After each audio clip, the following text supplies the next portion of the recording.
panista, integrante de la vocería de Xóchitl Gálvez, Antonio Atolini, diputado de Morena en el Congreso de Coahuila y vocero de la campaña de Claudia Sheinbaum, y Miguel Alfonso Mesa, vocero de la campaña del candidato presidencial por Movimiento Ciudadano Jorge Álvarez Maínez, activista y consultor en litigio estratégico. Muy buenas noches a todos, un gusto el poder platicar con ustedes en este primer postdebate presidencial. Muy buenas noches. Muy buenas noches, Paco. Buenas noches. Gracias, y si me permite, bueno, a ver, de entrada, no voy a preguntarles quién ganó porque yo sé cada quien va a decirme quién ganó, pero sí me gustaría conocer cómo vieron a sus candidatos, cuáles fueron los momentos más importantes, el momento más importante de cada uno de sus candidatos. Déjenme de entrada decirles que esta es una mesa de tres, con iguales condiciones de apertura y tiempo. Tratemos de tener participaciones, si están de acuerdo, de un minutito, para que todos y le demos mucha versatilidad y muchos los temas que pudiéramos tocar. Se vale, sí, por supuesto, interrumpir, pero respetando el tiempo del otro. Sí es posible interrumpir, porque yo creo que es parte importante de que la gente se dé cuenta de las cosas que ustedes van a poder mencionarnos, y por supuesto también habrá tiempo para réplicas. Así es de que, dadas las condiciones, las reglas, vámonos con lo primero. ¿Cómo vieron a sus candidatos? ¿Cuál fue el momento más importante? Adriana Dávila. Ay, caray, tenemos ahí un problema con Adriana. Si les parece, vámonos con Antonio Atolini, vocero de, por supuesto, Claudia Sheinbaum. Adelante, Antonio. ¿Qué tal? ¿Cómo están? Muy buenas tardes, noches a las personas que nos están viendo. Yo, la verdad, vi a la doctora tranquila, afable, con mucha claridad. Se ve que viene preparada, que tiene un dominio de ciencia, que además conoce por experiencia propia los temas que se presentan en este debate. Es decir, la gestión al frente que tuvo de la jefatura de gobierno le permitió conocer de las problemáticas y de las soluciones y de sus alcances durante los 5 años que estuvo al frente de lo que me parece la conglomeración urbana más grande del planeta. Es decir, es una vara muy grande, muy elevada, el poder lograr un muy buen gobierno en la jefatura de gobierno, como para poder querer ser presidenta de la República. La vi bien, la vi contenta, la vi serena, la vi en calma, y además resistiendo ante los embates, ataques, achaques, descalificaciones y en algunos momentos francas calumnias que la candidata del PRIAN hacía en su contra. Gracias, Antonio. Miguel Alfonso Mesa, el vocero de Maínez. Adelante. Mira, acá es importante decir que es la primera vez en la que Maínez está en igualdad de condiciones con las otras dos candidatas. Las otras dos iniciaron una precampaña ilegal 3 años antes y 1 año antes de que se pudiera respectivamente, y han gastado una cantidad absurda de recursos públicos no declarados. Es la primera vez que están en el mismo espacio, con el mismo tiempo, teniendo la misma capacidad en cuanto a recursos de hablarle a la gente. Entonces, este fue el momento donde Maínez por fin pudo ponerse frente a los mexicanos para que vieran que es la mejor opción para el país. Lo más relevante de la participación de Maínez es que es una candidatura no de descalificaciones, sino de propuestas y de cambio. Sí es importante nuestro diagnóstico del país. Los partidos de la vieja política, tanto Morena como el PRIAN, han fallado por varios sexenios a este país, y somos la única opción que realmente ofrece una alternativa ciudadana, capaz de cambiar las cosas para mejor. Entonces, ahí yo destacaría el papel de Maínez en que es un candidato de las propuestas. De hecho, hubo varios momentos donde, si analizamos el debate, las otras dos candidatas asienten porque les gustan las propuestas, porque tenemos un muy buen plan de gobierno. Entonces, eso es lo más relevante, tener un piso parejo para poder hablar con la ciudadanía, mostrar que Maines es la mejor opción para ser presidente de este país, que es el único al que no le pudieron sacar ninguna acusación de corrupción, porque es el único candidato limpio y el único capaz de cambiar las cosas como Sí, lo merecemos todos los mexicanos y mexicanas. así es, Miguel. Vamos ahora con Adriana Dávila, vocera de Xóchitl Gálvez. Un gusto saludarlos, Paco, Antonio, Miguel. Podemos debatir en este espacio sobre lo que pasó en lo que hoy sucedió en el Instituto Nacional Electoral. Y yo solo destacaría que vimos a una candidata oficialista que repite todo el tiempo mentiras que en la elocuencia con la que las repite pareciera ser que son verdades. Pero déjenme decir algunos datos de lo que ella planteó y que evidentemente son mentiras terribles que estamos viendo y que además es la muestra con lo que pretenden competir y con lo que quieren gobernar. Primero dice, nosotros nos ahorramos algo así como 2.4 billones de pesos en el gobierno de López Obrador. Bueno, entonces, si se ahorraron eso, ¿para qué quieren una deuda de 2 billones de pesos tan solo en 2024? Tan solo en 2024. Los famosos ahorros terminan siendo gastos de verdad que terminan siendo deuda de este gobierno. Luego dice, las causas de la migración son las causas de la pobreza. Este es el sexenio en el que la migración mexicana, es decir, personas mexicanas que se están yendo a otros países, especialmente Estados Unidos, aumentó enormemente. Luego dice, se midió al INSABI porque nadie lo conocía, pero ahora estamos en el IMSS Bienestar. Y saca además una información relativa del INEGI, en donde dice que estaba en una gran satisfacción los ciudadanos antes con los gobiernos anteriores no eran satisfechos, ahora sí están satisfechos. Pues es mentira. ¿A quién le hicieron las preguntas? Primero, esa gráfica está mal. Segundo, bueno, si fueron a encuestar los hogares en donde murieron cerca de 1 millón de personas, pues ¿quién le puede contestar? En las tumbas es en la única forma en donde pueden contestarle.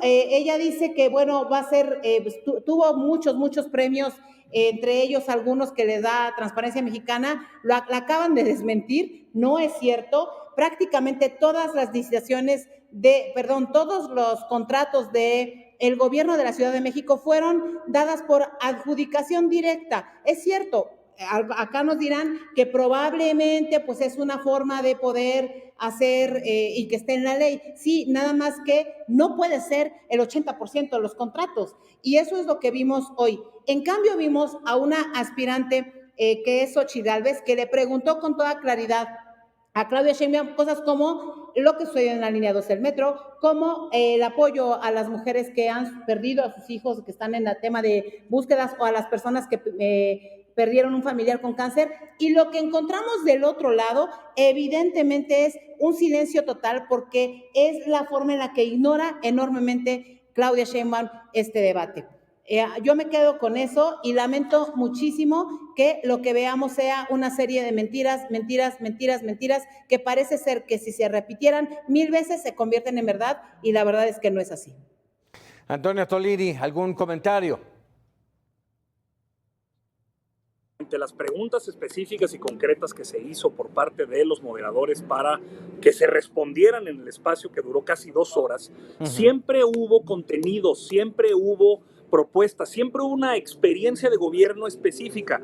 Las acusaciones, acusar no empobrece, las acusaciones, todas y cada una de las que recibió la doctora Claudia Sheinbaum, todas han sido correcta y debidamente justificadas, explicadas, desde las más atroces, las más terribles, las más dolorosas, como las del Colegio Repsamen o las de Línea 12, que eso sí coincido completamente con la doctora, es deleznable por completo utilizar a las víctimas como una herramienta de politiquería, de confrontación, de contraste.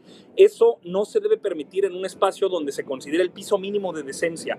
Todas las preguntas que se le hicieron a la doctora Claudia Sheinbaum fueron o permitir el desgaste entre los dos candidatos del PRIAN y del PAN naranja, en este caso Movimiento Ciudadano, o ofrecer una respuesta, ofrecer una claridad, un proyecto, una propuesta que pudiera dar cuenta de su experiencia al frente de la Ciudad de México y que ahora pudiera extrapolarse a ser aplicada en el resto del país. No es cierto, y no pido a la audiencia que me crea a mí, es más, fomentaría que las personas revisen el debate, participen de este encuentro democrático y que se haga todavía más popular estos esfuerzos para que revisen todas y cada una de las respuestas que la doctora dio y cómo cada vez que Xóchitl Gálvez perdía la cámara, dejaba de contestar, se desencajaba por completo y parecía no encontrar en qué hoyo esconderse. Miguel Alfonso Mesa, por alusiones. No, bueno, a ver, alusiones, pues no nos gusta entrar en ese terreno de la descalificación barata. Pues no es el pan naranja, es la única opción ciudadana realmente que implica una opción de cambio frente a la vieja política. Nosotros insistimos y aquí vale la pena asentar un poco de historia política sobre lo que ha vivido nuestro país en las últimas décadas. Tuvimos un régimen de 70 años de PRI hegemónico corrupto, luego llegó la supuesta transición democrática en el año 2000, que permitió alguna alternancia entre partidos políticos, el PAN, luego regresó el PRI, luego Morena, y la verdad es que en todos estos años las personas no hemos visto que cambie realmente la forma de hacer política, simplemente son políticos que se visten con diferentes colores, pero que continúan con las mismas prácticas corruptas de siempre. Entonces, ningún cambio. Maínez, ninguno. Cero. Totalmente ningún cambio idéntico. Ninguno. Totalmente idéntico que es el sexenio de Morena, pues sí, así es. Claro, tú te totalmente atreves a decir idéntico públicamente que es exactamente lo mismo que el PAN de Calderón o el PRI de... Podemos definirlos de diferentes maneras. Antonio.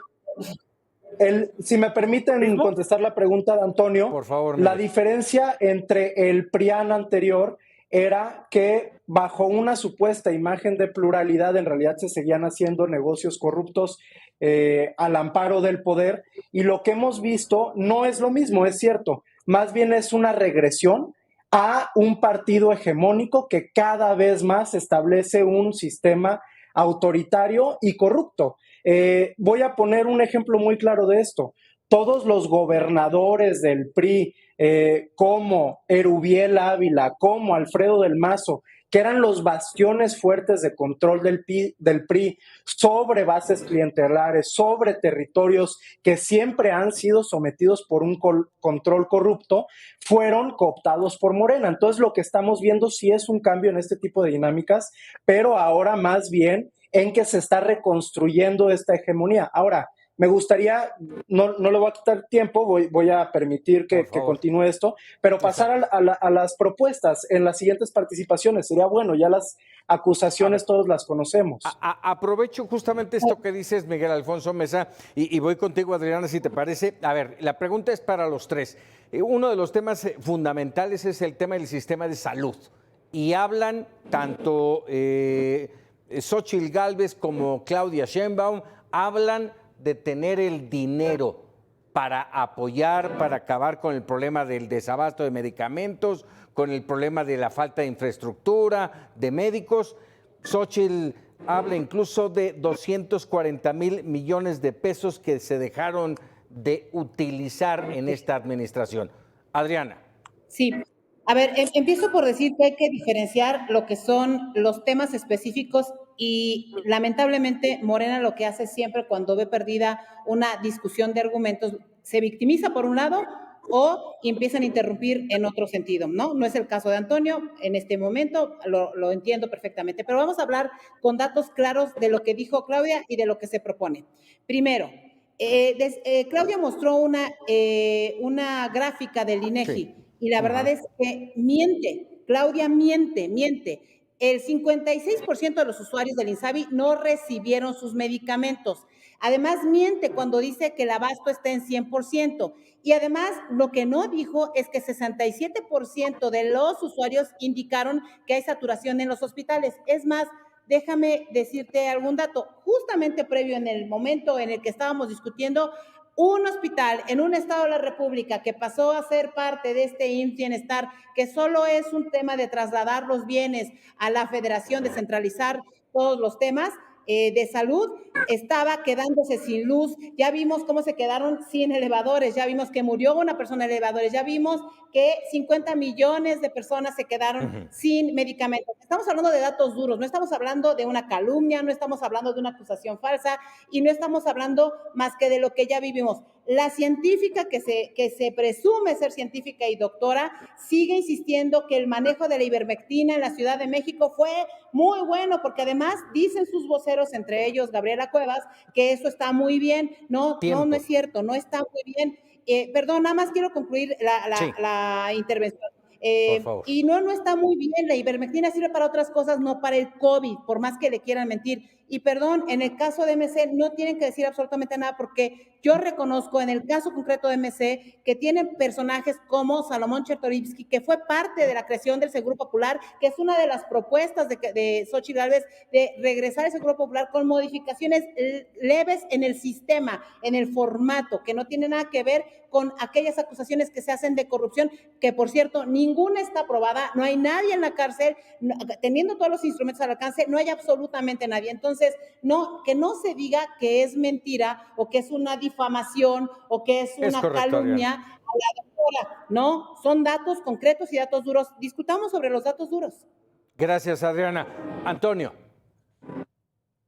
Salomón Chertorivsky fue 8 meses secretario de Salud. La implementación del Seguro Popular en realidad es idea y creación de Julio Frenk, alguien que ha estado siempre del lado de la industria farmacológica y que hoy además es la propuesta de Xóchitl Gálvez para poder ocupar la Secretaría de Salud. Es mentira que el Seguro Popular haya podido hacer otra cosa más que lograr en una lista generada a nivel nacional que hablaba de cobertura, no de acceso al servicio de salud o a los derechos vinculados a la salud. ¿Me dejas interrumpirte un segundo? Está en este momento hablando Claudia Sheinbaum. Vamos a escucharlo. El tiempo no da necesidad. Perdón, te interrumpí. Adelante, por favor. No es mentira cuando presenta la doctora Claudia Sheinbaum un reporte del INEGI en donde se habla de la satisfacción en los servicios de salud que la gente hoy reporta con lo que es IMSS Bienestar. Ella mencionó que el INSABI era imposible de ser considerada de manera tangible porque el INSABI es realmente un esquema de repartición y de asignación de recursos. El IMSS Bienestar es un organismo público descentralizado con presupuesto y régimen patrimonial propio. Hoy 23 estados de la República, es decir, 90 millones de personas, pueden acceder a los servicios de salud en tiempo y forma sin necesidad de estar afiliado a un sistema de derechohabiencia, ya sea del propio IMSS, del ISSSTE o de algún otro de los esquemas que existen en este país. Esas personas pueden recibir a los servicios de salud. Esa fue la información que se presentó, ese es el programa, ese es el proyecto, esa es la ruta que estamos tratando de construir para poder garantizar el cuarto constitucional, que habla de un sistema de salud. Mucho se ha criticado la referencia que hace el presidente sobre el modelo de Dinamarca. Lo que no se entiende, y eso además es negligencia por parte de quienes participan del debate público, porque se ha explicado hasta el cansancio, es que la referencia que se hace es para poder tener un sistema, es decir, eliminar ya que existan sistemas ISSSTE, Pemex, Defensa Nacional, IMSS o población abierta en los sistemas de salud estatales y poder construir un mismo sistema para que cualquier persona, sin importar el apellido, sin importar el código postal, sin importar el material de la cuna que lo críe, pueda acceder a los servicios de salud. Eso no es ninguna mentira. Y la transformación que hemos logrado al poner en el centro a las personas y a la salud no solamente personal, sino comunitaria, para promover espacios saludables, como por ejemplo el etiquetado frontal o generar el esquema para poder tener desayunos calientes a las personas, principalmente niños y niñas. Todo eso es completamente distinto al modelo de lobby que se hizo de cabildeo a favor de las farmacéuticas en los sexenios de Vicente Fox y particularmente también de Felipe Calderón, en donde uno de los principales y más importantes exponentes de este modelo de puertas giratorias es precisamente Salomón Chertorivsky, quien Adriana en este momento reconoce personales, no importa, pero últimamente esta figura que mintió, engañó y sobre todo confabuló en contra del gobierno en el momento más complicado que había vivido no solo el país, sino el mundo entero en la pandemia de COVID-19, asumiendo y construyendo una narrativa en donde él y otros tantos también charlatanes asumían que era posible terminar con la pandemia en 8 semanas. En ese contexto de incertidumbre, se prefiere mentir en este momento, utilizar las lamentables muertes y los fallecimientos de las personas que sufrieron de manera directa o indirecta las consecuencias de esta enfermedad, para utilizarlas como moneda de cambio en este debate. Eso no me parece que sea decente y vale la pena señalarlo. Gracias, Antonio. Miguel Alfonso, a ver, en este caso, Jorge Álvarez Maínez habló de la falta en el compromiso número 48 de Andrés Manuel López Obrador. Enrique Peña Nieto, en realidad.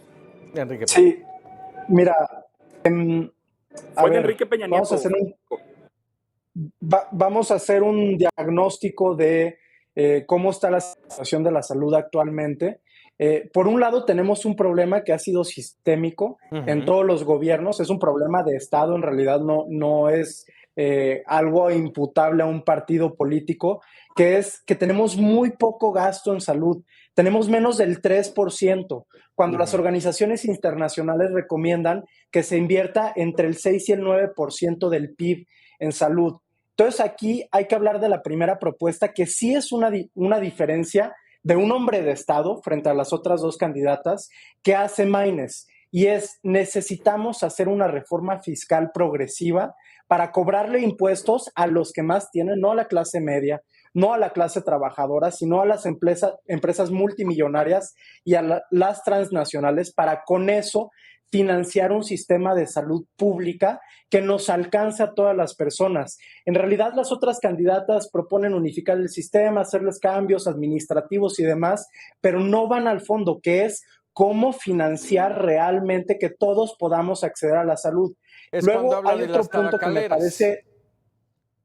Es cuando habla de las tabacaleras, pero también en su plataforma de gobierno propone una reforma fiscal progresiva que ataque las herencias, que ataque las grandes fortunas, en fin, es una cosa muy compleja, y entre otras hay que cobrar impuestos a las tabacaleras, a las drogas también hay que regularlas y cobrarlas y con eso financiar. Quisiera ir a otro punto nada más. Sí. Atolini decía que con Chertorivsky se cabildeaba a favor de los empresarios. Bueno, no hay ni una sola prueba de eso, no sé de dónde saca esas acusaciones, pero dos, en este gobierno, el gasto de bolsillo, es decir, el gasto que cada familia hace en pagarse sus medicamentos aumentó el 40%, y esto se debe, puede ser al cabildeo, puede ser a que su candidato a gobernador en Jalisco, bueno, el que quería ser candidato, Lomelí, tiene unas empresas farmacéuticas con las que les ha vendido medicamentos a Sheinbaum y que, por cierto,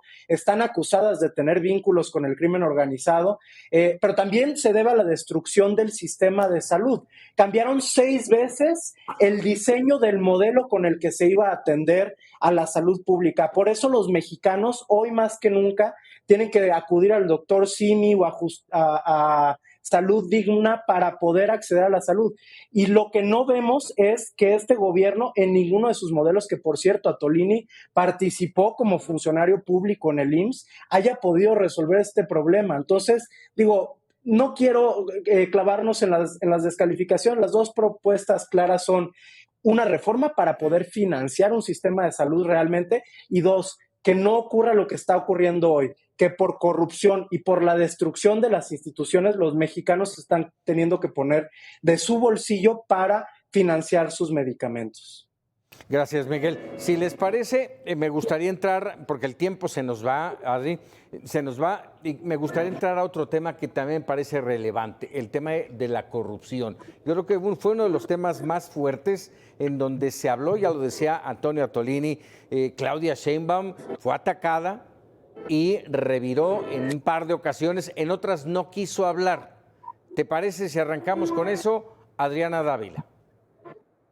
Sí, por supuesto. Solo quiero decir que cuando se llega a la política y a la administración pública especialmente, pensando que las cosas de antes no funcionaban y que todo mundo llega a inventar el hilo negro, es completamente falso. Xochitl tiene muy claro ese tema, lo planteó con toda formalidad y me parece que es de una gran irresponsabilidad pensar que quienes llegan están haciendo cosas completamente nuevas. Y el tema muy simple, solo para cerrar el asunto de salud, es que si antes teníamos nosotros 30 millones de personas sin acceso a la salud, hoy hay 50 millones de personas sin acceso a la salud. Contra esa cifra no se puede hablar en lo absoluto. Si antes en una pandemia se pudo haber evitado por lo menos 200,000 muertes en el manejo del COVID, y hoy tenemos una persona que está siendo asesor además en la presidencia de la República, que es el responsable de esas muertes y que se le premia con un cargo en el gobierno. Y vamos al tema de la corrupción porque sí tiene que ver con eso. Sacan permanentemente un pañuelito blanco. Claudia Sheinbaum se la pasó diciendo que ella tuvo 50,000 premios. Yo sigo reiterando, y lo dijo Xochitl hoy con mucha claridad, no con estas palabras, pero yo lo quiero parafrasear, en gobernar con letra muerta. Y gobernar con letra muerta no es me dieron un premio, me dieron otro premio, me dieron otro premio. Entre ellos, insisto, defiende un premio que le dieron en materia de transparencia y dice además me lo dio alguien que no es necesariamente afín o fan de la Cuarta Transformación, porque efectivamente quieren puros fans en la Cuarta Transformación. 7 de cada 10 dependencias de la Ciudad de México, del gobierno de Claudia Sheinbaum, que por cierto, solo estuvo 3 años gobernando, no 6, 3 años gobernando y los otros 3 se la ha pasado en campaña, no son transparentes. Repito, 7 de cada 10 dependencias de la Ciudad de México no son transparentes. En sus contratos se supone que, además, Claudia dice que hay que replicar el modelo federal. ¿Cuál es el modelo federal? Bueno, los contratos para los amigos de los hijos, los contratos para las familias del bienestar, que son un chorro de familias del bienestar, los contratos sin ninguna limitación. Presumen un plan anticorrupción que prepara un expanista, Javier Corral, al que ahora reciben, como reciben a Del Mazo, o como reciben a Erubiel, o como reciben a todos ellos, son exactamente Adriana, lo mismo que juzgaban. Nada más concluyo. Espera, permíteme tantito, Adriana. Vamos a interrumpirte. Está hablando en este momento Jorge Álvarez Maínez. El electoral, recuperamos, Adriana, brevemente, porque ya cumpliste el tiempo. Adelante, Adri.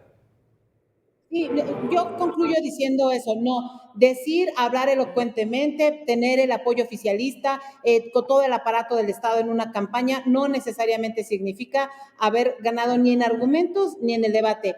Claudia repite el modelo de López Obrador, mentir, mentir, mentir y mentir, y con eso le da a tole con el dedo a los mexicanos pensando que todos somos idiotas y que no podemos ver lo que las cifras y lo que los datos ya están señalando, incluso de su gobierno en la Ciudad de México.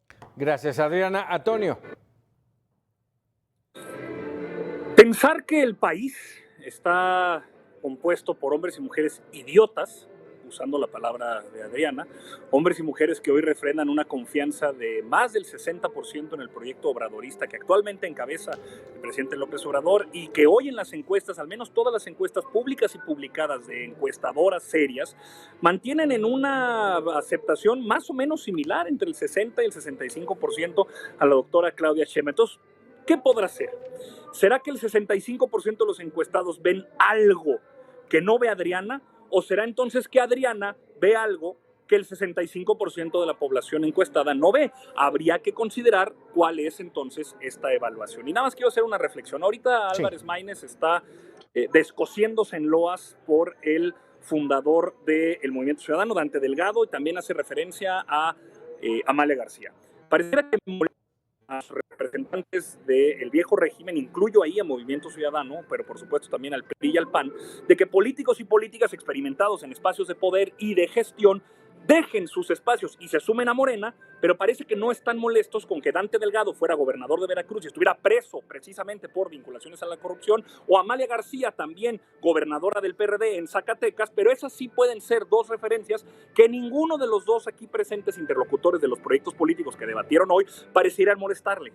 La política es contradicción, es gestión de tiempo y es optar entre inconvenientes. Hoy nosotros tenemos dos posibilidades. Seguir en el camino de la transformación que presenta una ruta para la pacificación, la ampliación de derechos y la reindustrialización del país, ampliación de derechos en todos los sentidos, de vivienda, salud, educación y por supuesto también la pacificación que garantiza el derecho más importante, que es el derecho a la vida, o seguir en vericuetos de quienes presumen no ser de ningún partido, pero a funcionarios ejemplares, excepcionales del régimen de partido anterior, los corruptos, los neoliberales, los conservadores, como por ejemplo el caso discutido, Julio Frenk, que fue secretario de Salud de Vicente Fox, y ahí sí entonces entra en una contradicción que me parece que el pueblo de México no se traga, que no se reconcilia y que tiene muy claro entonces qué representa cada uno de los proyectos, la transformación de Claudia Sheinbaum o el regreso al pasado de corrupción y de privilegios de Xóchitl Gálvez. Miguel Alfonso Mesa. Mira, Paco, nosotros sí vemos dos opciones y voy a vincular esto con el tema de la corrupción, que fue la pregunta que estamos respondiendo ahorita y sobre la que hay que hacer propuestas. Nosotros vemos que la vieja política tiene grandes casos de corrupción en sus hombros. En el gobierno de Peña Nieto estuvo la estafa maestra, pero en este gobierno la estafa maestra ha sido superada. La estafa maestra de Peña Nieto costó 7,000 millones de pesos desviados de las universidades. En este gobierno, a través de Segalmex, que es Seguridad Alimentaria de México y que es el ente del Estado encargado de brindarles alimentos baratos y nutritivos a las personas con menos recursos, desvió 15,000 millones de pesos. Además de eso, tenemos al Banco del Bienestar, de donde se han desviado 8,000 millones de pesos. Y tenemos un problema que nosotros consideramos que es la causa de la corrupción en cada gobierno, que es Segalmex, gobernante. Público, pero lo del Banco de Bienestar, ¿de dónde salió? Son datos de la Auditoría Superior de la Federación. Si unimos todo lo que ha detectado irregularidades, son 8,000 millones de pesos. Ahora, además de esto, nosotros tenemos un diagnóstico de el origen de la corrupción, que justamente son las campañas políticas. Vimos, por un lado, a los dos hermanos del presidente Andrés Manuel López Obrador, recibiendo sobres de dinero de David León, un funcionario del entonces gobierno de Chiapas, que tiene 4,800 millones de pesos sin justificar. Esto ya nos habla de que López Obrador llegó al poder debiendo dinero a quienes le financiaron su campaña, y eso impide que se combata la corrupción una vez que se da al gobierno. Por otro lado, tenemos el caso de Sheinbaum, que todavía no se sabe de dónde viene el financiamiento ilícito, pero sí se sabe que ahí está. Nada más en la precampaña reportó 4 millones de pesos, cuando Latinus documentó 32 millones de pesos gastados en giras, en espectaculares y en aviones para todo su equipo. Entonces, ese no financiamiento se sabe de dónde ilícito... viene, pero ahí está. No se sabe de dónde viene, pero ahí está, porque ya está documentado, ya está auditado, ya está recabado todas las pruebas de cuánto se ha gastado. Es decir, los espectaculares y otras cosas se pueden ir sumando. Ahora, hablando de propuestas, nosotros no vemos propuestas que vayan a cambiar algo en el combate a la corrupción de las otras dos candidatas. Se sigue proponiendo lo mismo de siempre: mejorar los sistemas de contratación, tener autoridades que les cambian el nombre, como es el caso de Javier Corral, que ahora quiere nombrar a la Agencia Federal Anticorrupción, pero lo que quiere es que sea lo mismo que Virgilio Andrade con Peña Nieto, una oficina que sea un empleado del presidente que trabaje directamente para él, quien investiga al propio presidente. Acá lo que proponemos no fue una propuesta en la que se ahondara mucho en el debate, pero es importante decirla acá, es que el combate a la corrupción se haga de manera autónoma y que la oficina del Poder Ejecutivo encargada de investigar y perseguir corrupción no dependa del presidente, al contrario, que pase por el Senado para que 2/3 partes designen a la persona responsable de combatir la corrupción. Eso es lo mejor que se puede hacer, quitarle al presidente la facultad de investigarse a sí mismo, que es una persona imparcial. Eso es lo que realmente nos permitiría que se combata la corrupción. Y la otra cosa es llegar sin deberle financiamiento ilícito a empresarios o a gobiernos o al propio gobierno de la Ciudad de México, posiblemente con 3 años de precampaña ilícita que quién sabe de dónde se han financiado. A ver, con lo que contestaron los 3 candidatos en el tema de corrupción, yo preguntaría, veo difícil el acabar con los escándalos, con la aparición de escándalos sexenio tras sexenio tras sexenio. Lo veo así. Adriana. Sí, la verdad es que A mí me parece que el problema mayor que estamos teniendo es con qué facilidad se miente respecto del propio pasado. Así como Antonio hoy le hace un recuento a Miguel Alfonso sobre el caso de MC, yo podría hacer un recuento de lo que sucede en Morena. 70% de los gobernadores que hoy representan a Morena vienen del PRI. Algunos militaron más de 30 años en el PRI. Algunos otros panistas vienen también ahí en Morena. ¿Qué significa esto, Paco? Que en todas partes vas a encontrarte personas que hacen su trabajo dignamente y en todas partes vas a encontrarte personas que no hacen su trabajo de la manera adecuada. Por eso me parece que es importante basarnos en el proceso del modelo. Mientras en el caso concreto, Morena, el modelo que te están ofreciendo es mentira tras mentira, tras mentira, tras mentira, es decir, repiten una y otra vez cosas que no son capaces de cumplir en el proceso de gobierno. Del otro lado, hay elementos que nos pueden ayudar a rescatar cosas que se hicieron correctamente y a modificar algunas otras. Por ejemplo, Miguel Alonso habla del tema que ya está establecido de un organismo autónomo que no es nada nuevo, que se trabajó en un sistema nacional anticorrupción. Por cierto, le recuerdo a Antonio Antolini, uno de los que trabajó en ese sistema nacional anticorrupción se llama Alejandro Encinas, fue mi compañero senador, trabajamos en ese sentido el tema nacional anticorrupción. No hay ley que cambie conducta humana y no hay ninguna ley, mucho menos que cambie la conducta humana, especialmente de los cuatroteístas. Y cuando digo cuatroteístas me refiero a todos aquellos que se purificaron a la llegada de Morena, pero que presentan las mismas caras y los mismos rostros que fueron los originarios de esa corrupción. Cuando se hablaba, por ejemplo, de Fobaproa, ahí tienen ustedes a Nacho Mier y tienen ustedes al señor que cometió la mayor corrupción en su momento en Conasupo, que también que fue muy cuestionado, y ahora lo comete en Segalmex.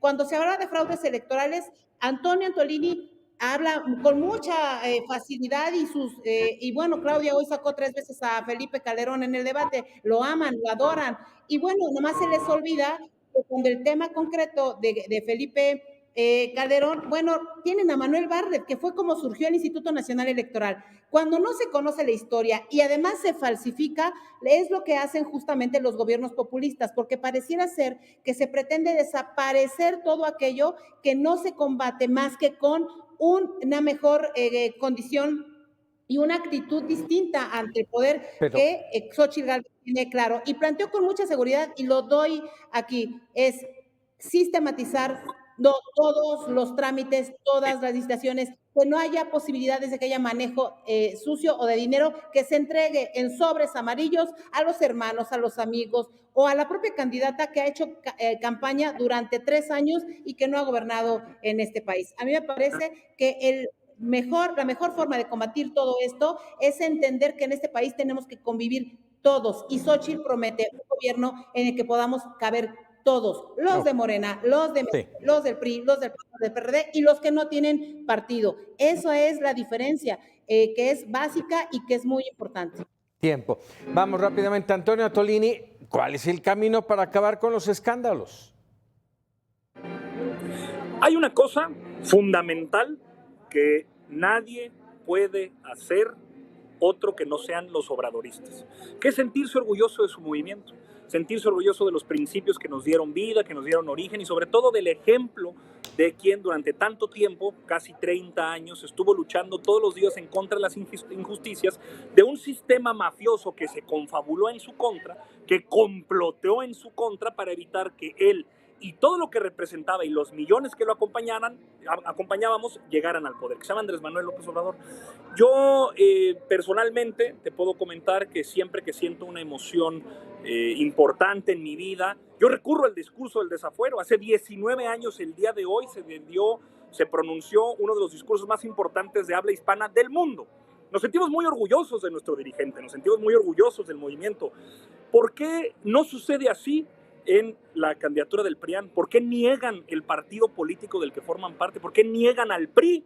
Hoy candidata del PRI, Xóchitl Gálvez, del PRI de Alito Moreno, el PRI en la historia, la honesta historia de los bárbaros del norte y de Acción Nacional, el verdadero movimiento que buscaba la patria ordenada y generosa, la brega de eternidad que se buscaba en los orígenes con Manuel Gómez Morín, Efraín González Luna, los verdaderos ideólogos y fundadores de un movimiento democratizador en México, hoy con vergüenza, se han convertido en la muleta del PRI. Y el PRI, honestamente, por primera vez tiene una candidata que no forma parte de su instituto político. En 95 años no tiene una candidata propia. Es la debacle del sistema de partidos del viejo régimen y es la vergüenza que acompaña, a grado tal de que han tenido que secuestrar el color institucional del INE, que hoy, por cierto, tuvo que cambiarse a morado, porque han hecho del rosa y este supuesto movimiento de sociedad civil organizada, que no es otra cosa más que el escudo de los viejos voceros del régimen, para tratar de convencer a la población de que ahora sí, de verdad, y sin temor a equivocarse, va a cumplir, cuando han tenido experiencias de gobierno que hoy la gente no solo no olvida, sino que recuerda muy bien, y que por eso tiene las preferencias electorales tan marcadamente a favor la doctora Claudia Sheinbaum, el movimiento obradorista y la gestión del gobierno de Andrés Manuel López Obrador. Es cuestión simplemente de pensar, o todos están locos, o parece entonces que el regreso a el modelo de corrupción y de privilegios le beneficia a algunos y a algunas militantes del PAN y del PRI y quieren hacernos convencer de lo contrario.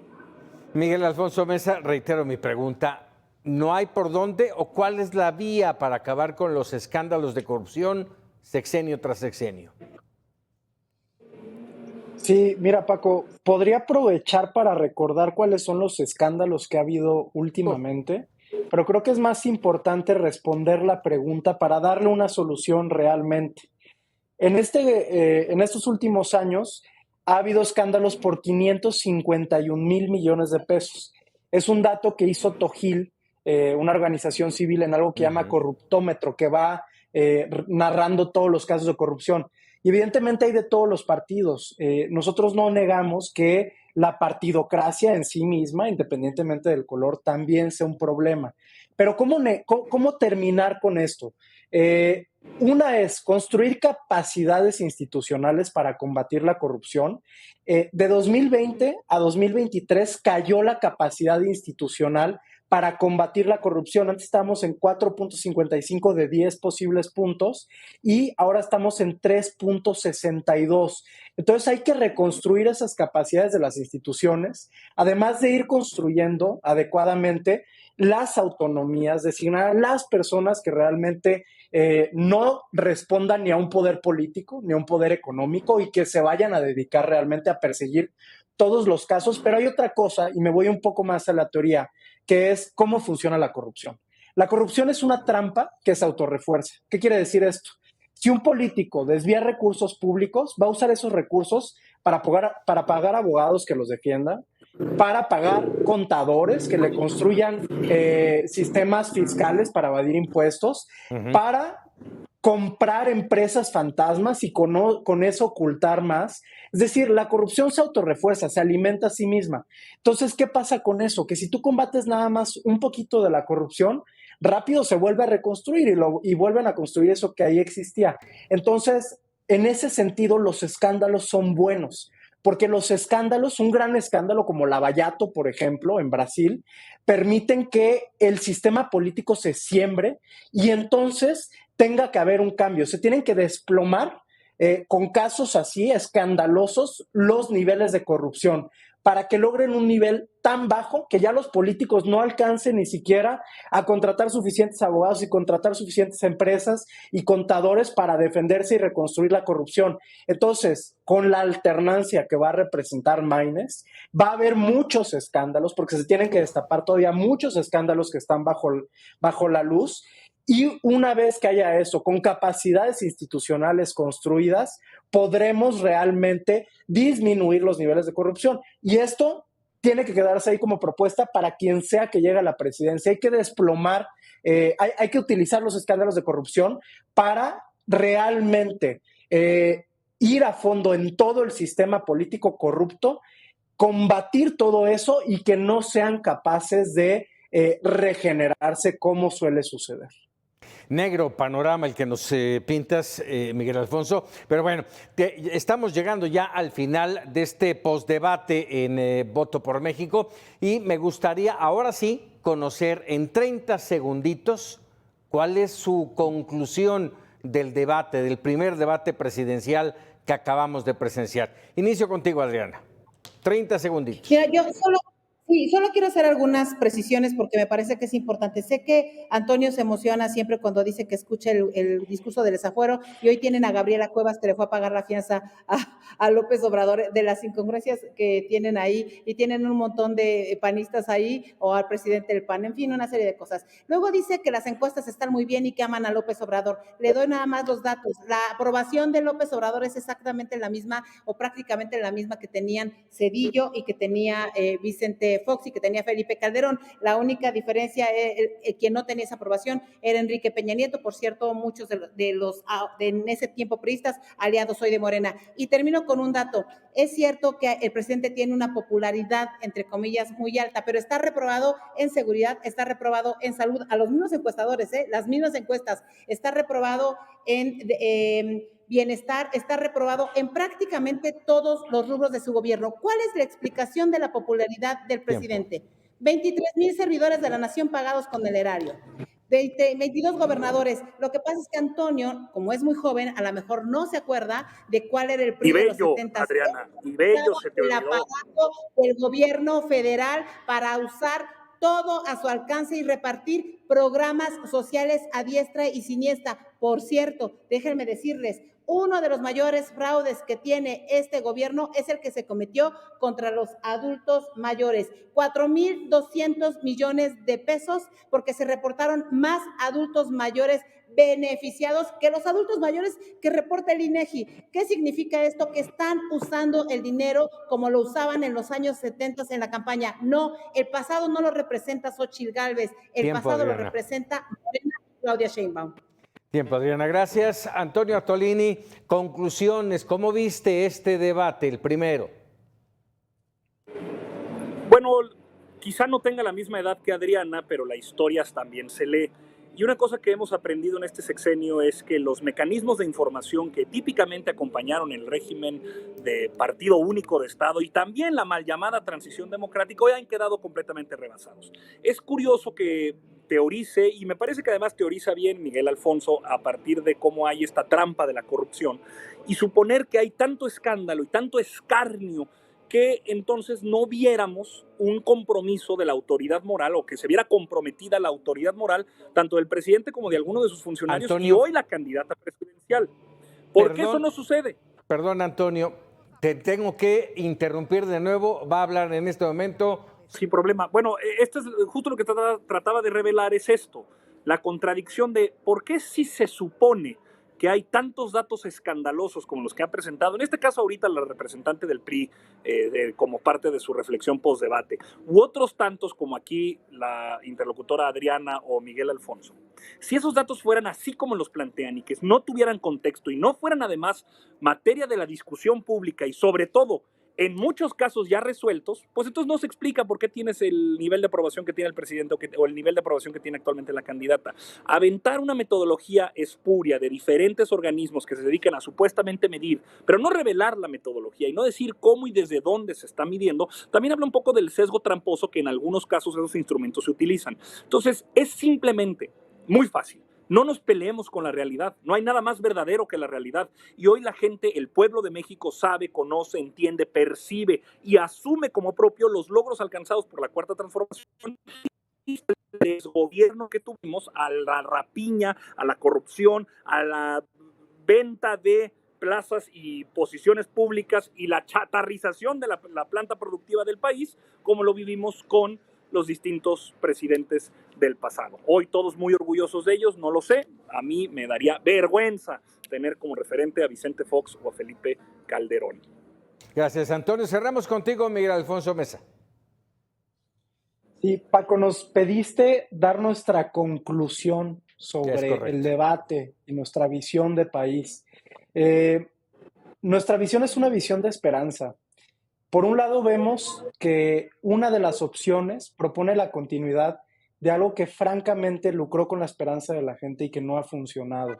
Lo hemos visto en las materias que discutimos hoy: salud, educación, corrupción. No dieron resultados en ninguna de ellas y por el contrario, hubo mucha destrucción de las instituciones que funcionaban. No se construyeron otras que le sirvieran a la gente realmente. Y los casos de corrupción siguen saliendo. Acá mencionamos varios. donde se desviaron miles de millones de pesos en perjuicio de los más pobres. Nosotros, mira, yo tengo una carrera de activista, de estar combatiendo contra la corrupción, de defender los derechos humanos. Y yo por eso estoy en la opción que considero que es la más ciudadana, la que más tiene probabilidades de cambiar cómo ha funcionado la política normalmente, que es la opción de Maynes. Y eso fue lo que Maynes fue a hacer en el debate.